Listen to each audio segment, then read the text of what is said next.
base of 5 by 5. So what does that mean?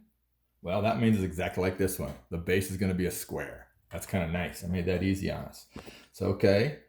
And then I know what the nets of these already look like. I know that nets of pyramids are always the base in the middle and the same number of triangles for the sides of the base. So if I have 4 sides on my base, I have 4 triangles. And I know, although it doesn't look like it, the way I drew this is all these triangles are going to be the exact same because they have the same base. So it's a square base, therefore all of their bases are the same.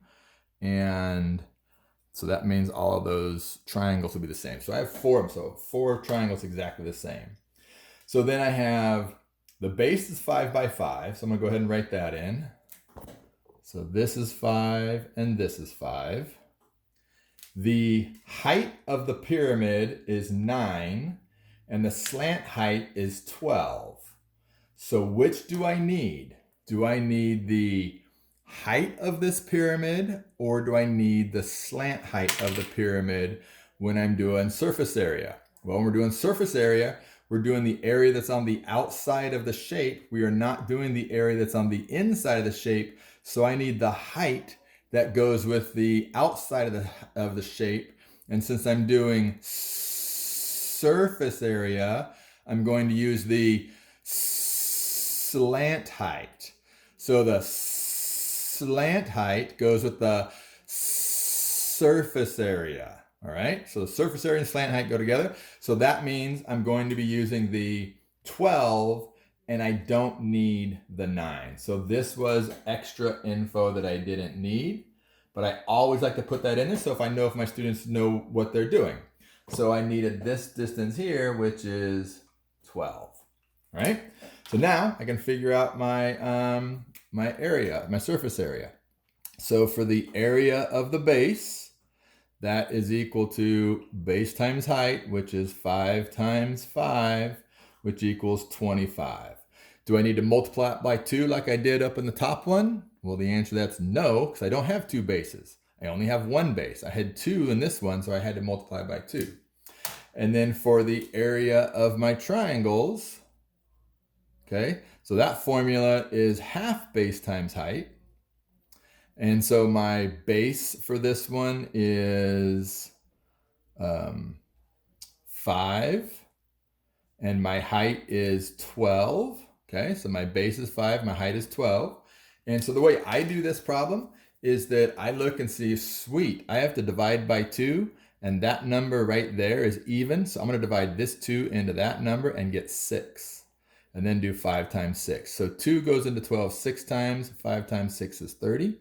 And that way I can avoid having to do like long division or anything like that. So then what I do is I have 25 plus 30, which equals 55. And that is the surface area. Whoops, I'm off the board. That's the surface area. So I did 2 into 12, went 6 times, and then 5 times 6 equaled 30. Or 30, and then 25 plus 30 equals 55. So that's the surface area of this pyramid with those dimensions. Okay? All right, the last one is the cylinder. All right, last one's a cylinder. By the way, you might be wondering, are we going to do a cone, surface area cone? No, we are not. This is the last surface area shape we're going to do. There could be other types like octagonal pyramids or prisms, but these are, these are the 3 that we're going to be doing. But you could have like a pentagonal pyramid you have to find. So find the area of the base and then the area of the sides and add them together. Okay, so first thing I'm going to do is I'm going to draw this, right? So what I'm going to do first, I think, is I'm going to go ahead and put these deals in like that, right?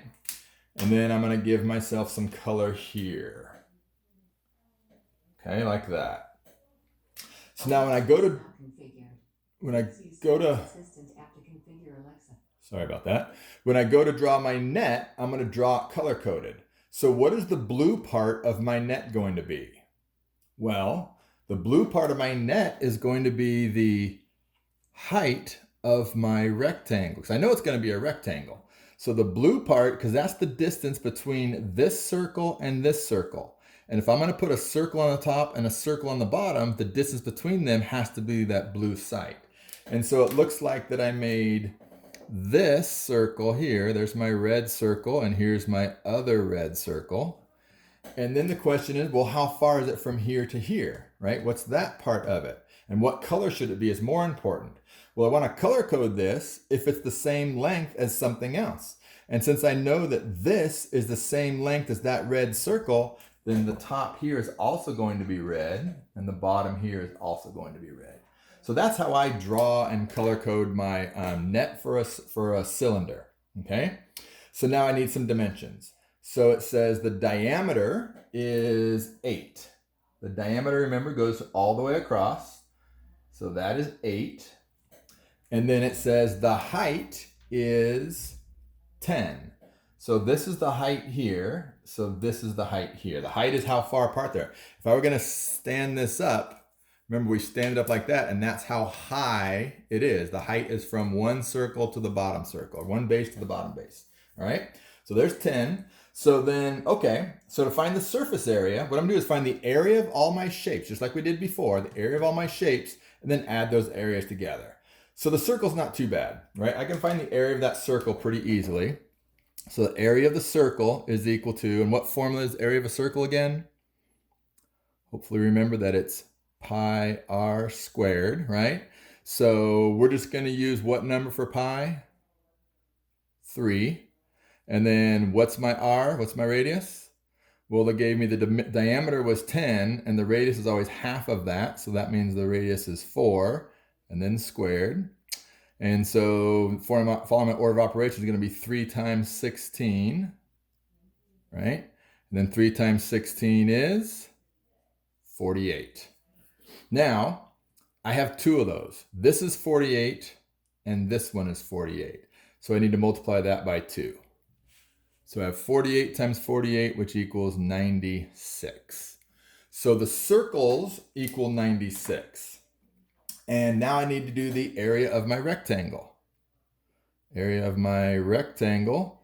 And area of rectangle is base times height, right? Base times height. And so my height is 10. What's the base? I don't have a base here. So remember, the base is equal to the circumference of this circle. So that's equal to C. So now we need to use the formula for the circumference of a circle in order to find the length of this rectangle. So circumference is equal to pi times d. Okay, so this distance here becomes about, not exactly, 3 times 8, which is equal to about 24. Okay, so that means the distance from here to here is about 24. And now I can use that distance with that height to multiply to get my area of my rectangle. So the area of this rectangle is going to be about, I'm gonna go back to blue, actually, is going to be about 24 times 10, which equals 240. Not exactly 240, it's a little bit more than that, but that's close enough. And then all I have to do is add my 96 to my 240, and I get 336 for the surface area, and it's about 336 because I rounded that from 3.14 to 3. All right. Okay, so the cylinder takes a little bit of work because in order to find the length of this side, you have to do the formula for the circumference of that circle. So hopefully the color coding is helping here. So you see the red is the same distance as the red there. The circumference of the circle is the length of that rectangle, and the distance between my 2 circles is the distance between my 2 circles, or the height of the rectangle. All right, okay, so that's it for this video. There'll be a few practice problems, and then I will talk with you guys next week. Have a great week. Stay safe, everybody.